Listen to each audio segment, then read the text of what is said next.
Hello जी। होता यूँ है कि जब छुट्टी का दिन होता है तो समझ में भी नहीं आता कि नाश्ते में हम लोग क्या बनाएं। तो ऐसे में फिर मेरी बेटी मेरे पास आई, बोली मम्मा आज छुट्टी है, कुछ चटपटा बना के खिला दो। तो फिर मेरे दिमाग में आया कि चलो आज इनको कुछ अच्छा सा बनाकर खिला देते हैं। और फिर मैं चल दी अपनी रसोई में कुछ अच्छा सा बनाने के लिए। मैं रसोई में आई तो मैंने यहाँ पर पहले से ना थोड़े से प्याज और धनिया काट के पहले से ही रखे हुए थे। फिर मैंने सोचा इन्हीं से कुछ ऐसा बनाती हूँ कि जिससे कि बच्चों को नाश्ता अच्छा मिल जाए। और फिर मैं लग गई जी नाश्ते की तैयारी में। तो यहाँ पर सबसे पहले hello ji, welcome to my channel. तो आज मैं बनाने जा रही हूँ कुछ अलग से। तो हुआ यूँ कि मैं ना रसोई की सफाई कर रही थी और सफाई करते हुए मुझे मिला ऐसा कुछ। तो मुझे पुरानी यादें याद आ गई। तो मैंने कहा चलो कुछ इसी से कुछ आज बना देती हूँ। वो मैं अभी आपको आगे बताती हूँ कि क्या मैं बनाने जा रही हूँ। बहुत ही इजी है, बहुत ही सिंपल है और सबकी रसोई में आराम से बनता है। तो मैं बनाने जा रही हूँ तो मैं बता ही देती हूँ आपको सबसे पहले कि मैं क्या बनाने जा रही हूँ। आज मैंने जब सफाई करी रसोई की तो मुझे मिला ये टोस्टर। तो आजकल तो सब जने इलेक्ट्रॉनिक टोस्टर से टोस्ट बना के खाते हैं, लेकिन जो इससे बनाती हूँ ना टोस्ट, तो उसका टेस्ट कुछ अलग ही आता है। तो इससे भी बनाना बहुत ही इजी होता है। तो मैं बहुत ही आसान तरीके से बनाऊंगी। तो चलिए कि कैसे मैं बना रही हूँ। इस टोस्टर को मैंने रख दिया अभी साइड में और मैं चली प्याज काटने। तो यहाँ पर मैंने प्याज के छिलके पहले से ही उतार के रखे थे। यहाँ पर ये मिनी साइज़ के प्याज लिए हुए थे मैंने। तो यहाँ पर मैंने इसलिए यहाँ पर मैंने इसको 3 लिए हैं। आप तो एक मीडियम साइज़ का प्याज भी ले सकते हैं, ठीक है। इसके बाद मैंने सोचा चलो इसको काटने में थोड़ा टाइम लगेगा तो मैं चॉपर में इसको चॉप कर लेती हूँ। फिर मैंने इसको एक चॉपर ले लिया था और इसमें बारीक सा चॉप कर दिया। मैं बात कर रही थी ना कि मेरे को पुरानी बातें याद आ गई, यादें। तो यूँ होता था कि जब हम छोटे होते थे तो फिर मम्मी को जब हम बनाने के लिए बोलते थे ना कि मम्मी टोस्ट बना के दे, जब मम्मी टोस्टर में टोस्ट बना के देती थी ना तो बहुत ही अच्छा लगता था। और माँ के हाथ का बना हुआ खाना तो वैसे ही बहुत अच्छा लगता है। तो फिर उसके बाद मैंने यहाँ पर प्याज को चॉप कर लिया था। फिर यहाँ पर मैंने धनिया पहले से ही काट के रख लिया था थोड़ा सा हरा।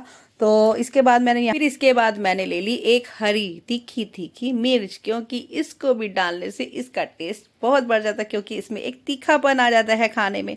तो फिर यहाँ पे भी मैंने हरी मिर्च को इस तरह से बारीक बारीक कट कर लिया। इसके बाद मैंने यहाँ पर एक प्लेट ले ली और प्लेट में मैंने पहले से ही आलू बॉईल करके रखे हुए थे। यहाँ पर मैं 2 मीडियम साइज के आलू ले रही हूँ, ये देखिए इस तरह से। और मैंने इसको कम से कम आधा घंटा पहले बॉईल करके रख दिया था, क्योंकि हम जब भी कुछ ऐसे टोस्ट वगैरह बनाते हैं तो उसके लिए पहले हमें आलू बॉईल करके ही रख लेने चाहिए।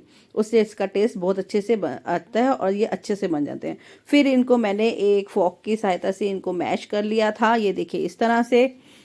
अब मैं डाल रही हूँ इसमें कटे हुए प्याज जो मैंने बारीक पहले से ही काट के रख दिए थे। उसके बाद मैं यहाँ पर डाल रही हूँ कटा हुआ हरा धनिया और साथ में हरी मिर्ची भी डाल दी है मैंने, ठीक है। तो इसके बाद मैंने यहाँ पर नमक डाल दिया है आधी चम्मच, टेस्ट के अनुसार, कम या ज़्यादा आप कर सकते हैं। उसके बाद मैंने थोड़ा सा भुना हुआ जीरा डाल लिया, साथ में थोड़ा सा खट्टास लाने के लिए इसमें थोड़ा सा अमचूर और चटपटा और करने के लिए थोड़ा सा चाट मसाला भी डाल दिया।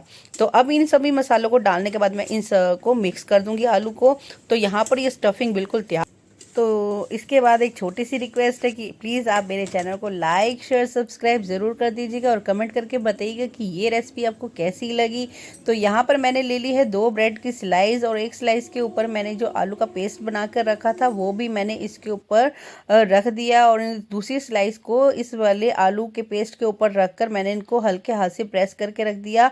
अब आती बारी है टोस्टर की। तो टोस्टर के ऊपर मैंने थोड़ा सा घी लगा लिया है, आप चाहे तो रिफाइंड ऑयल भी लगा सकते हैं। मैंने इसकी दोनों तरफ ही लगा दी है ताकि जब ये टोस्ट बने तो हमारा वो टोस्ट जो है वो जले नहीं और आसानी से बन जाए। तो जब मैंने इसके ऊपर घी लगा दिया था तो इसके बाद मैंने यहाँ पर इस स्लाइस को रख दिया था जो हमने टोस्ट बनाने के लिए ब्रेड को रखा था ना, बनाया था। तो उसके बाद मैंने कर दिया है जी इसका लॉक होता है, इसको लॉक को भी लगा दिया था ताकि ये अच्छे से बनकर तैयार हो। तो उसके बाद मैंने गैस को ऑन कर दिया था और उसके ऊपर मैंने ये टोस्टर को रख दिया था। इसके बाद हम क्या करेंगे कि इसको थोड़ी थोड़ी देर में अलट पलट करते हुए सेकते जाएंगे और हम देख लेंगे, चेक भी कर लेंगे कि हमारा टोस्ट जला तो नहीं है। और मैंने दूसरी तरफ रखी थी चाय। टोस्ट के साथ गरम गरम चाय मिल जाए तो उसका मज़ा कुछ और ही होता है। तो ठीक है, ये देखिए मैं चेक करूँ तो अभी ये हमारा कम सिका है, अभी ये हमारा पूरी तरह से नहीं बना है। तो इसको थोड़ी देर के लिए और पकाऊंगी। मैं इसको अलट पलट करते हुए सेकती जाऊंगी और ये जो इसके किनारे निकले हुए हैं बाहर ये अपने आप ही अलग हो जाएंगे। ये देखिए बिल्कुल अपने आप ही अलग हो चुके हैं और ये हमारा टोस्ट थोड़ी ही देर में बनने वाला है, क्योंकि इसके ऊपर सुनहरी कलर आ चुका है, कुरकुरापन आ गया है। तो बस हम इसको इसी तरह से पकाते जाएंगे।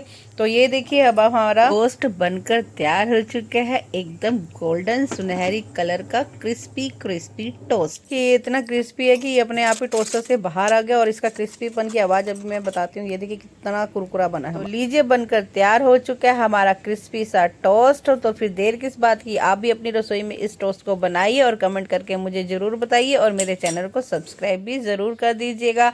और इधर हमारी चाय भी बनकर तैयार हो चुकी थी और मैंने इसको भी डाल दिया था कप में। तो फिर सर्दियों के दिन हो और गर्मा गर्म नाश्ता ऐसा मिल जाए तो जी दिन बन जाता है। तो मैंने बच्चों को दे दिया था ये नाश्ता, अब आ गई थी मेरी बारी तो मैं भी इसको बनाकर खा रही हूँ। तो चलिए फिर देर किस बात की, अपनी रसोई में बनाइए और कमेंट करके मुझे बताइए और फिर मिलते हैं नई रेसिपी के साथ।